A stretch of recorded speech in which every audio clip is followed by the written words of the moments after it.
Mas vamos começar a falar sobre relações entre emoções e direito. Eu queria fazer uma pequena introdução primeiro sobre essa temática de direito e emoções, antes de falar sobre o nojo especificamente. E a primeira coisa que eu queria falar para vocês é sobre o que eu considero o senso comum jurídico, né? O que nós temos como o padrão da teoria do direito no Brasil, né? No Brasil e no mundo, talvez. Nos últimos anos, a gente tem observado quase que uma obsessão pela discussão sobre a justificação racional das decisões judiciais, né? Como trazer argumentos racionais que justifiquem decisões judiciais, que notadamente são decisões judiciais que envolvem temas carregados moralmente, né?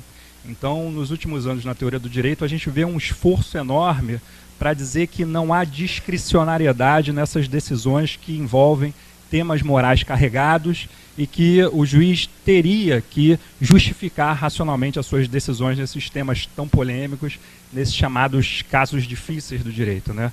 O professor Vitor, que me antecedeu aqui, falou sobre um estereótipo de alemães e americanos, que seriam mais sentimentais ou mais racionais, mas aqui não é nenhum estereótipo em relação, essa é uma foto do professor Alex, não foi um estereótipo intencional. Eu poderia colocar aqui o professor Dworkin, também um professor norte-americano, que é famoso por defender uma tese ultra-racionalista de que existe uma única resposta correta para qualquer decisão moral, por mais controvertida que ela possa parecer ser, né? Então, me desculpem os alemães, apesar do 7-1, isso não é nenhum tipo de vingança, né? Bom, essa obsessão, né, que a gente acompanha no direito pela necessidade de justificação de posições morais que são tomadas no âmbito judicial, ela tem raízes filosóficas, né? Ela não nasce do nada, né? Então, se nós pegarmos a filosofia moral, existe uma cisão grande a respeito da explicação de como os juízos morais são realizados, como as pessoas realizam os juízos morais, né? E essa discussão é prévia à investigação psicológica ou neurocientífica sobre a forma como as pessoas pensam, né?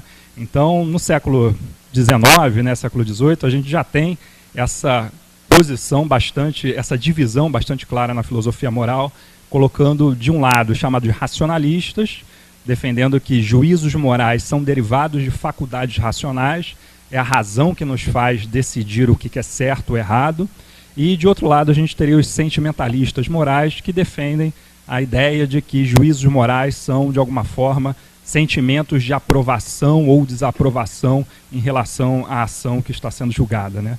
Então, na filosofia moral, a gente tem essa divisão grande entre racionalistas e sentimentalistas, né? Aqui eu coloquei uma frase que é bastante caricatural até da posição do racionalismo, né? Ela não traduz, talvez, todo o pensamento racionalista, mas eu acho que é a que coloca de forma mais evidente que posição seria essa. É uma frase do Locke, no ensaio, que fala o seguinte: daqui decorre que o conhecimento moral é tão passível de certeza real quanto o conhecimento matemático, né?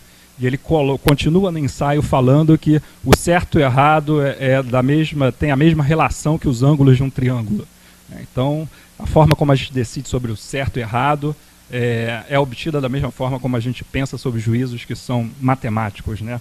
Que são o paradigma de um juízo derivado da razão, né? Bom.